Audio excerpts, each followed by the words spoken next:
Amen. Parce que tout le monde est là sous ma bouche.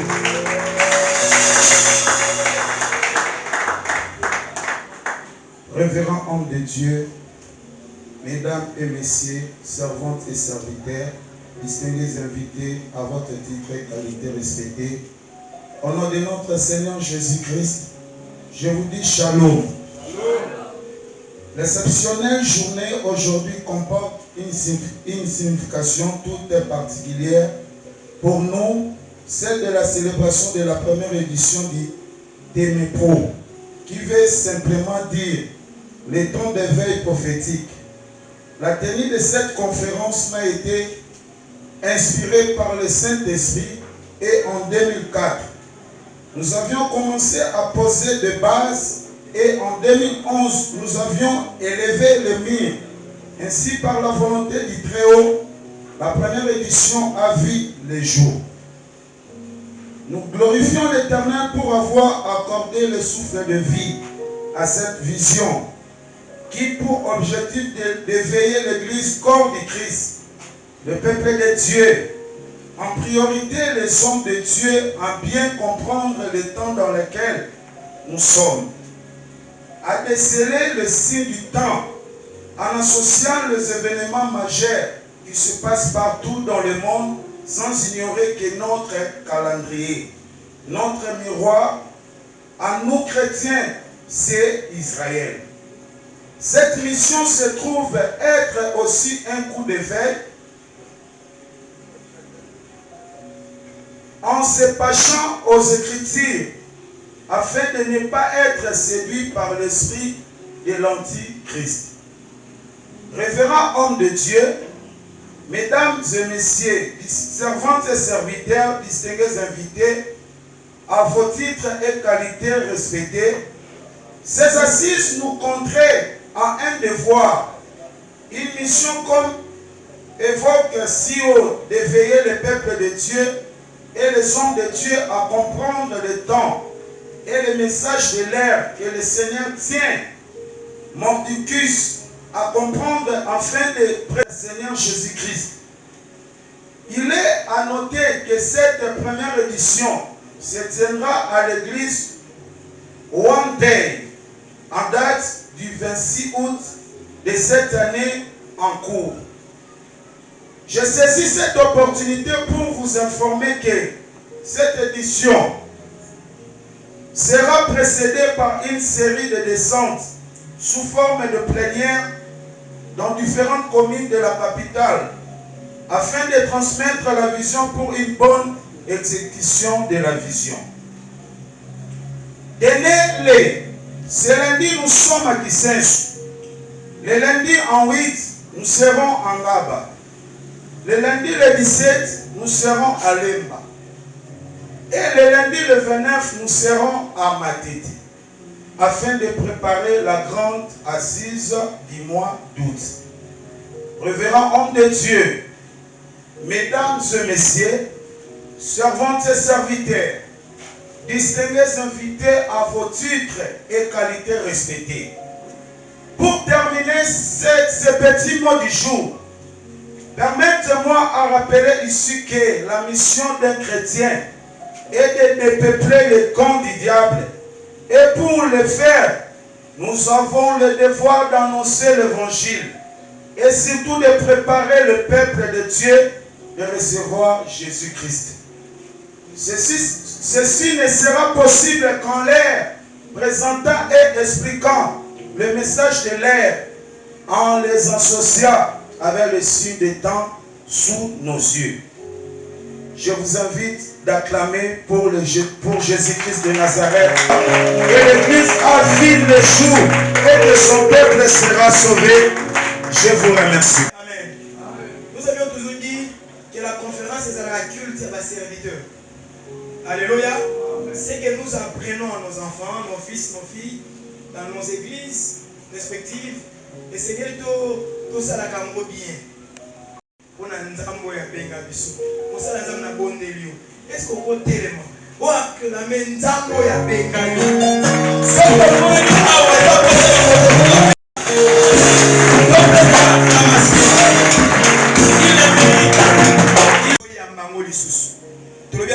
Amen.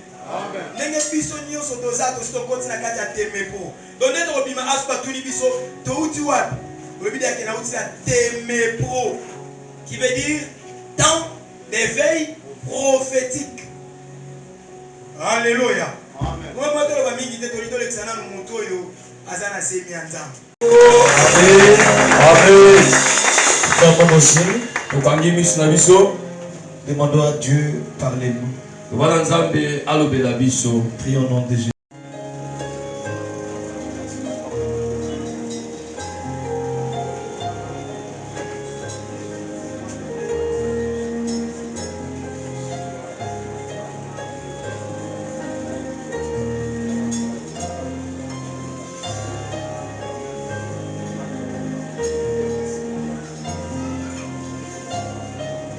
De pouvoir vous rasseoir.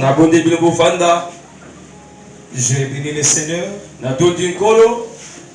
pour cette grâce qu'il nous a encore accordée ce matin, de pouvoir se tenir au devant de vous. Je suis très reconnaissant et je témoigne ma gratitude envers vous de pouvoir laisser vos multiples occupations. Et vous êtes venus pour écouter Dieu à travers de nous. Je remercie le Dieu qui nous a encore accordé le souffle de vie. Je bénis aussi mon épouse qui est ma compagne de tous les temps. Et je bénis encore le pasteur Hervé ainsi que toute l'équipe qui ont accepté de pouvoir nous soutenir pour faire monter cette vision. Je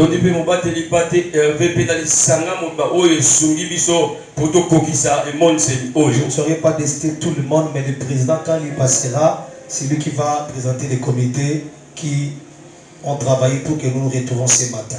En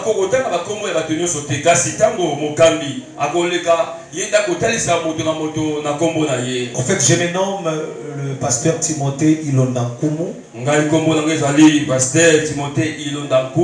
Je suis porteur de la vision.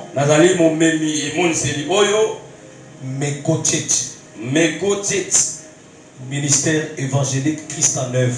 Ministère évangélique Christ en œuvre, dont le siège social se trouve à Matete, précisément sur l'avenue Kitsaku 11A.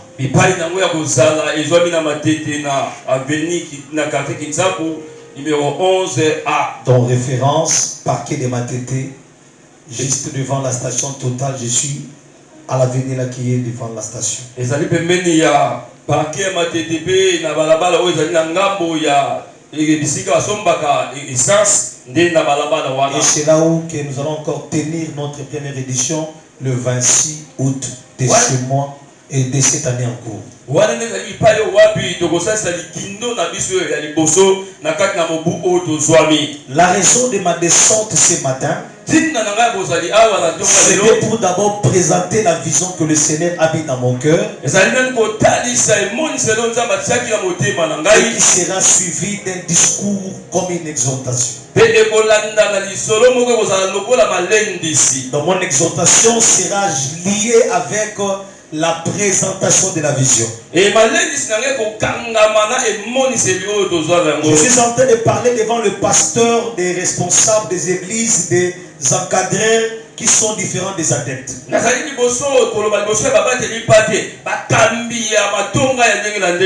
ce n'est pas facile d'être devant des hommes de Dieu qui prêchent. Mais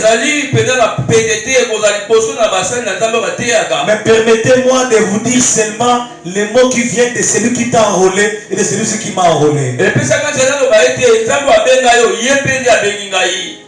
Tant de veille prophétique. Alors c'est ça la vision que le Seigneur nous a donnée qui va parcourir le monde. Donc Kisensou est le premier pas que nous avons commencé. Or dans les choses de la vie, pour faire 1000 km, on doit commencer par les un pas.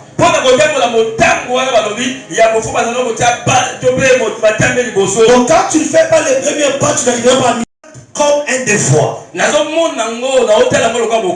Aussi longtemps que je suis dans cette tente de vous tenir en éveil par des avertissements. Directement dans le verset 19. Et nous tenons d'autant plus certaine la parole prophétique à laquelle vous faites bien de prêter attention comme une lampe qui brille dans un lieu obscur jusqu'à ce que le jour vienne apparaître et que l'étoile du matin se lève dans vos cœurs.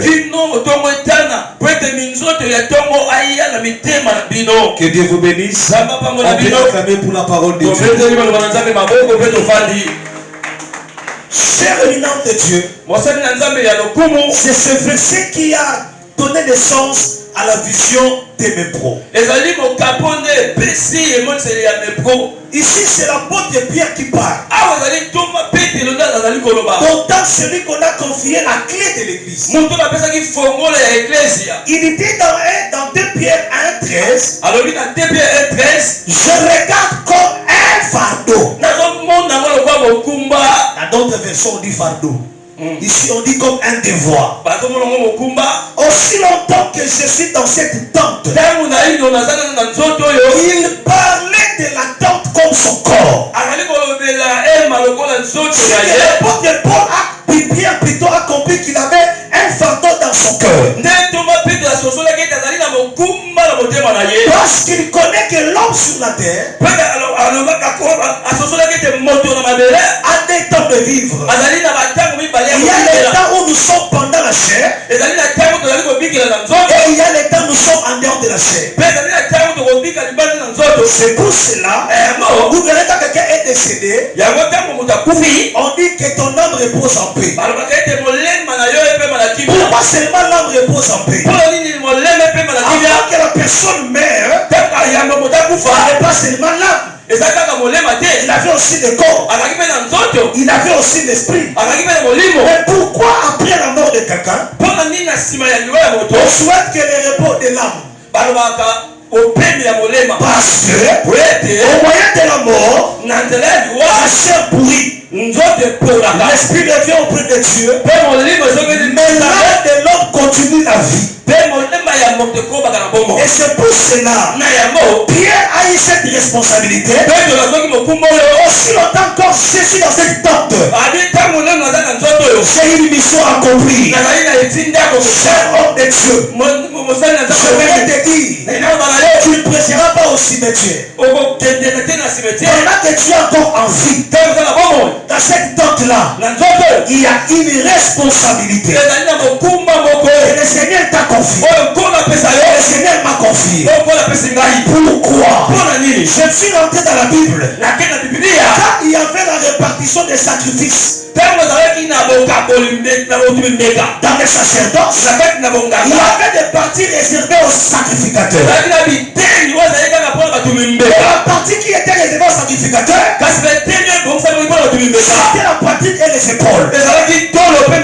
Pourquoi seulement on donnait aux sacrificateurs la poitrine et les épaules? C'était significatif. Dans la poitrine, il y a le cœur. Je ne peux pas te confier la mission si tu ne donnes pas le cœur d'un berger. C'est pour cela ce matin, tu as besoin des gens qui ont le cœur.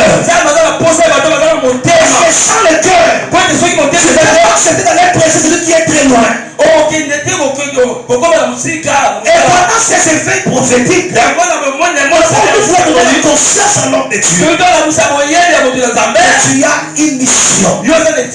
Tu as un fardeau. C'est pour cela tu dois manger le cœur. Quand tu manges le cœur, tu auras l'amour de Dieu dans ton cœur. Et cela transmis pour le peuple.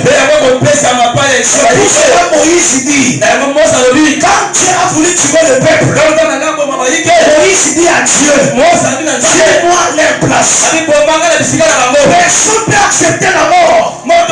de libérer le peuple de Dieu. Aujourd'hui, beaucoup de ministres de Dieu sacrifient le peuple pour les délais de leur ventre. Sacrifient l'église de Dieu pour les délais de leurs vêtements. Mais si tu as le cœur, tu auras les soucis. C'est pour cela ici l'apôtre Pierre, il a d'abord commencé à dire de foi. Cher homme de Dieu, on rentrera d'ici. Il faut d'abord avoir la conscience que tu as un devoir. Tu as une responsabilité. Le ministère n'est pas le vénétariat. Le ministère n'est pas le titre.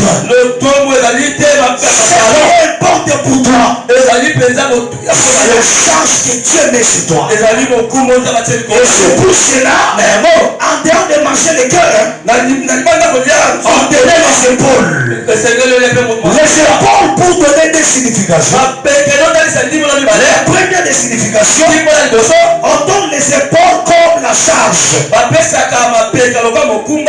sœurs, on n'est pas ministre de Dieu. Si on n'est pas conscient de la responsabilité, c'est pour cela les gens que Dieu appelle dans la Bible, ils fuyaient. Si tu vois un homme précipité choses de Dieu, il n'a pas été appelé par Dieu. Parce que ce travail est une charge. Quand tu as appelé Jérémie, il a résisté. Quand on a appelé Josué, il a vu ce que son père Moïse avait subi comme charge. Il dit non, moi je ne le ferai pas. Mais si nous sommes entrés dans le ministère, parce que le Saint-Esprit nous donne la force de supporter cette charge. Parce que le Saint-Esprit nous donne cette charge-là. Pour pouvoir travailler, non par rapport à notre force, et c'est interdiciel. On mange les épaules encore pour te donner le pouvoir. On reconnaît un général par les épaules. On reconnaît un colonel par les épaules. C'est pour cela, les filles de Sèvres, ils ont été tabassés. Parce que quand les démoniaques, ils ont regardé les épaules, ils ont dit qu'ils n'ont pas de responsabilité.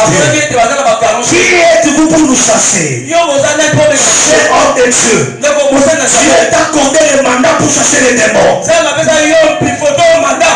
tu es en train de faire ce travail, non parce que tu as fait la théologie, mais c'est parce qu'il y a des galons que Dieu t'a donné en esprit. Et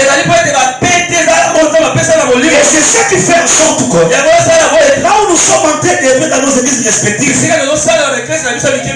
nous combattons contre les sorciers des avenues, mais ils ne nous veulent pas. Ces sorciers-là reconnaissent que celui-ci Dieu l'a envoyé. Est-ce que quelqu'un me comprend? Je prie au nom de Jésus. Que le Seigneur renouvelle la force dans tes épaules. Tu vas avoir reçu des sorciers de ton côté où tu es en train d'œuvrer. Personne ne va te renverser à cause de la charge, à cause du pouvoir que Dieu te donne. Pierre dit, je regarde comme un devoir, je regarde comme un fantôme.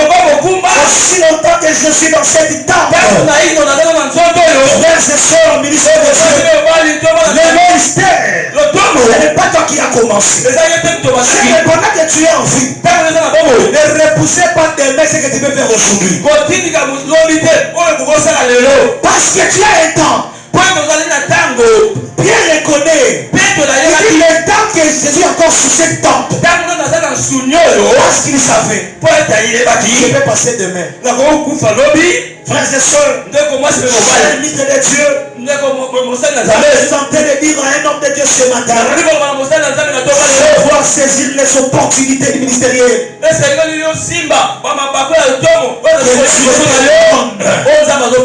personnes que Dieu t'envoie dans ton ministère, savoir l'air bien entretenu. Il faut savoir que tu as un temps, tu vas passer.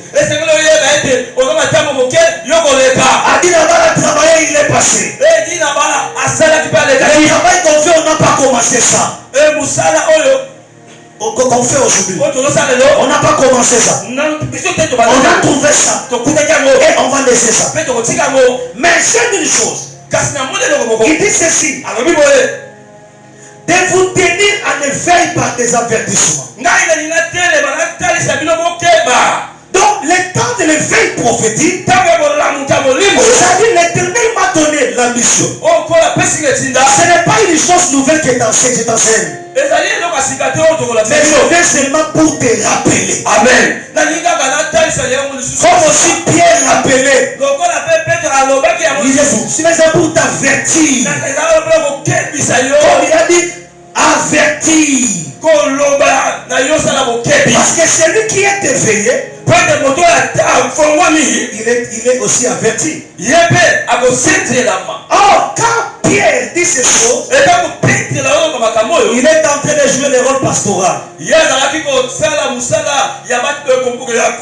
Parce que le synonyme de l'éveil, c'est le réveil. Le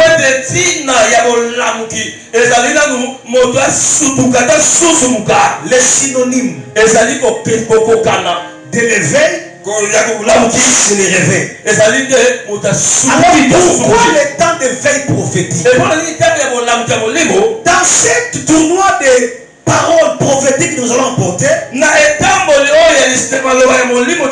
nous donne la responsabilité de pouvoir éveiller un ministre de Dieu. Parce qu'un ministre de Dieu, c'est une sentinelle. C'est pour cela dans Habakkuk chapitre 2. Habakkuk dit j'étais dans mon poste. J'étais dans la tour. La tour c'est une maison très élevée. Ici ça Habakkuk dit que je suis dans la tour. Il prend le rôle de sentinelle. Est-ce que je fais comprendre l'église de Dieu? Quand il dit j'étais dans la tour, j'ai veillé. Oh, dans l'ancienne alliance, on appelle ça le guetteur. Les personnes qui étaient au-dessus de tout pour surveiller la ville. Et quel était leur rôle? C'était pour empêcher que l'adversaire n'entre pas. C'était pour préserver la vie.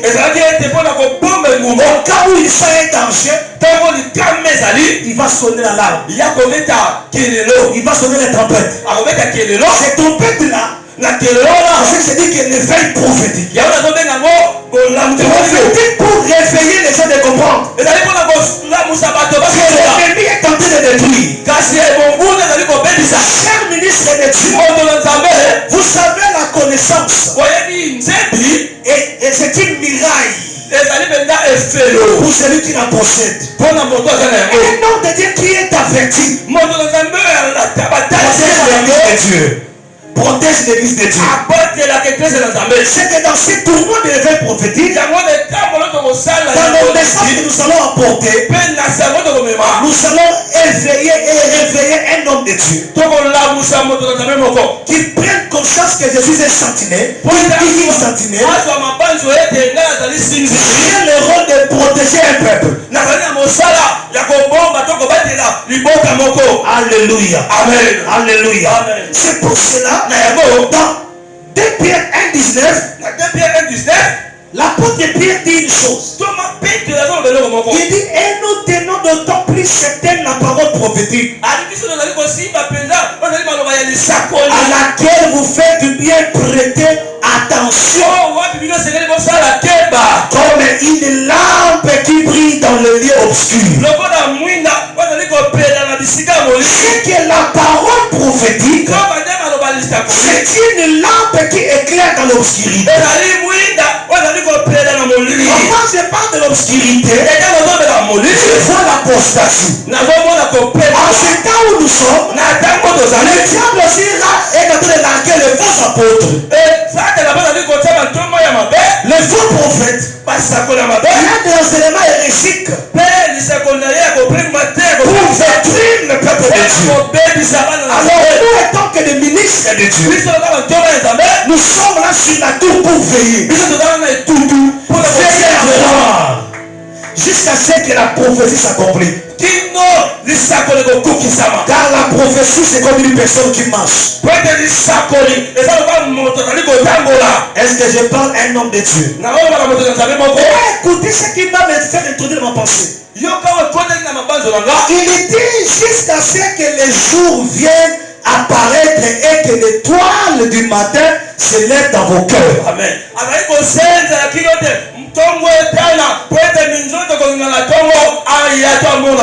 Quand il parle de l'étoile du matin, nous sommes en train de voir l'étoile qui précède le soleil. C'est ça qu'on appelle l'aurore. Il du matin, avant que le soleil arrive. Parole prophétique, nous avons situé l'église par rapport au temps et par rapport à la pensée de Dieu.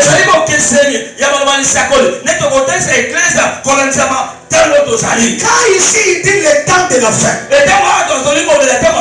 Quand est-ce que le temps de la fin a commencé?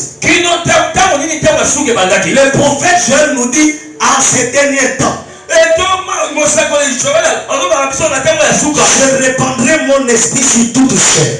C'est que le temps de la fin commence par la Pentecôte.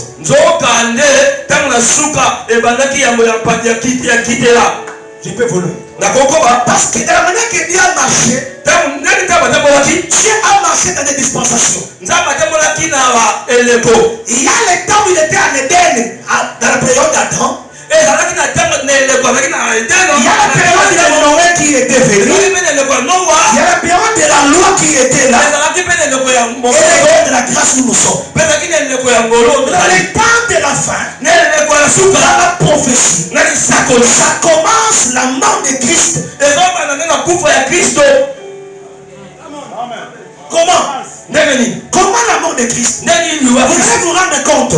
Le jour Jésus monte à la croix, la Bible dit, toute la 6e heure, jusqu'à la 9e heure, il y a eu des ténèbres. Parce que les Juifs, ils comptaient la première heure comme 6 heures. Quand le soleil se lève, la 6e heure c'est 12 heures. 9e heure c'est 15 heures. Mais Jésus est mort à l'écart de 12 heures à 15 heures. Regarde ici. Je compare 9 heures à 15 heures. Je peux évoluer. Cher pasteur, je peux évoluer. 9 heures à 15 heures, je pense à cet intervalle. Alors, c'est dans cet intervalle il y a eu des ténèbres à la surface de la terre. Vrai ou faux? Il y a eu des ténèbres à partir de la 9e heure jusqu'à la 3e, 15e heure. Pourquoi il y a des ténèbres? Pourquoi? Parce qu'avant 9e heure, il y avait la lumière. Et après il y aura la lumière. C'est de Jésus. Donc viens séparer les deux jours. Ce n'est pas de Christ. C'était Jésus. Amen. Pourquoi? Parce que Jésus, c'est lui qui a eu la chair. Il est venu mourir pour le péché. Mais le Christ, c'est lui qui est loin de l'esprit. C'est pour cela, pasteur, quand les gens te disent du noir, quand les gens te disent du noir, quand les gens te disent du noir, ils vous disent que vous priez Jésus et le Mundele, ils ne comprennent pas les réalités. Il faut leur donner l'histoire de Jonas. Jonas, quand il part à Tarsis, il a la chair. Mais quand il meurt dans je parle vous parce qu'il est tombé dans l'eau, n'est-ce pas? C'est une expression. Quand il tombe dans l'eau, 3 jours dans le ventre du poisson. Mais c'est ça la mort. Amen. Et quand il ressuscite, c'est alors qu'il part à Ninive. C'est lui qui était parti pour tomber dans l'eau. N'est pas le même qui est parti parti à Ninive. Je vais dire quoi par là? Jésus qui était mort avant la croix, quand il résistait, il ne me touchez pas, ce n'est pas le corps que j'avais. Jésus. Je vais t'expliquer.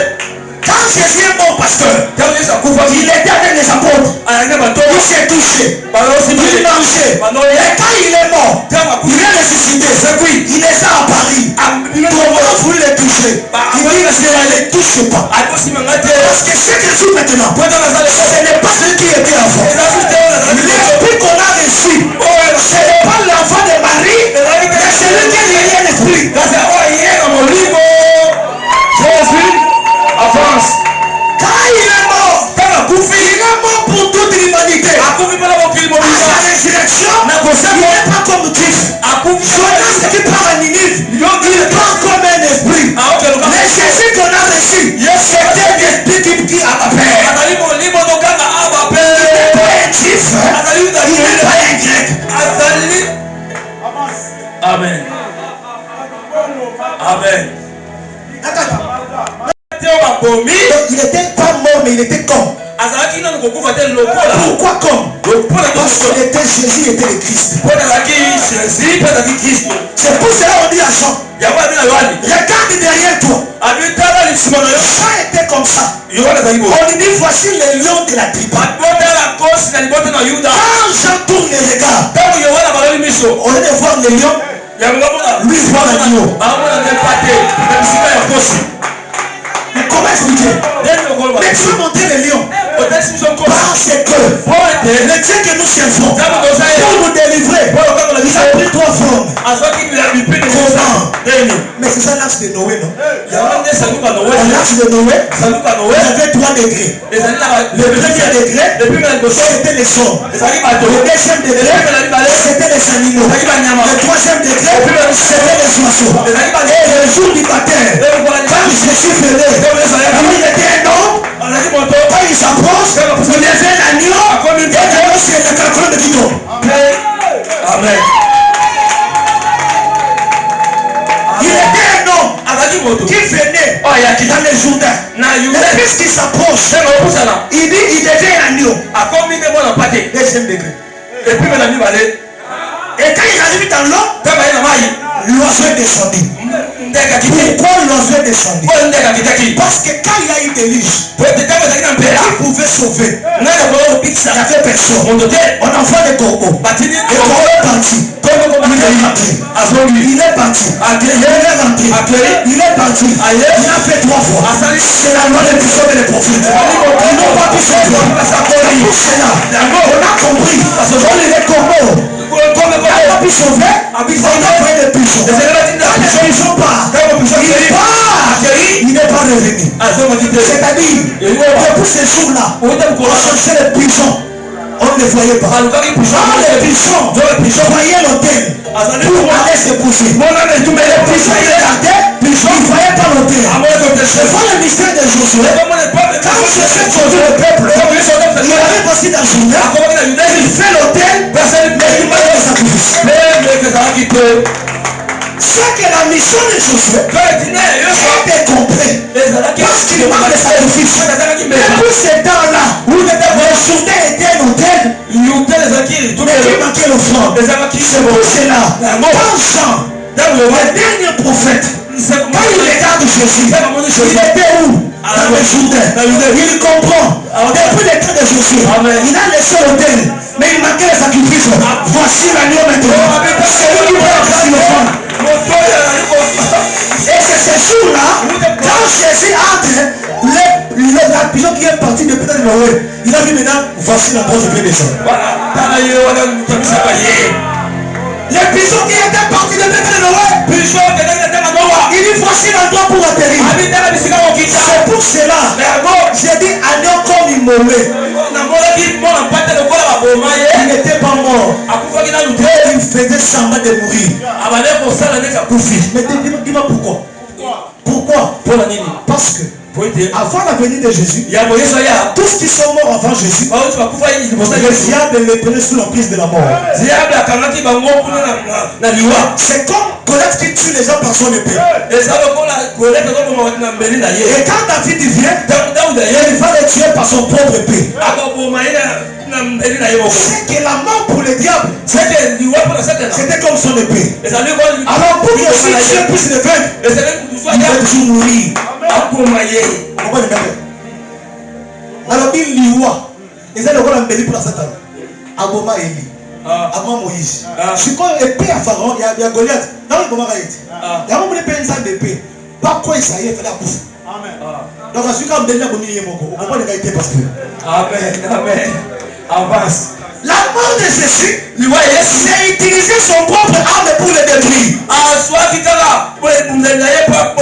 Son finira ton ministère. Parce que celui qui t'a enrôlé a vaincu ton ennemi.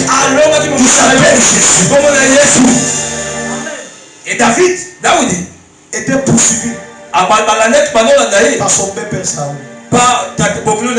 Il a dit aujourd'hui, je vais tuer cet homme. Et pendant qu'il parlait, Milka écoutait. Milka, la femme de David, il dit à son mari David, j'ai entendu mon père faire un complot pour tuer aujourd'hui. Alors qu'est-ce qu'il faut faire? Il faut fuir. Ils sont tentés dans la chambre. Il a pris un téléfilm et Kekomoko. Il a mis sur les lits. Et il prend la peau des boucs. Pourquoi les boucs? Parce que les boucs c'est pour payer les champs. Parce que chaque animal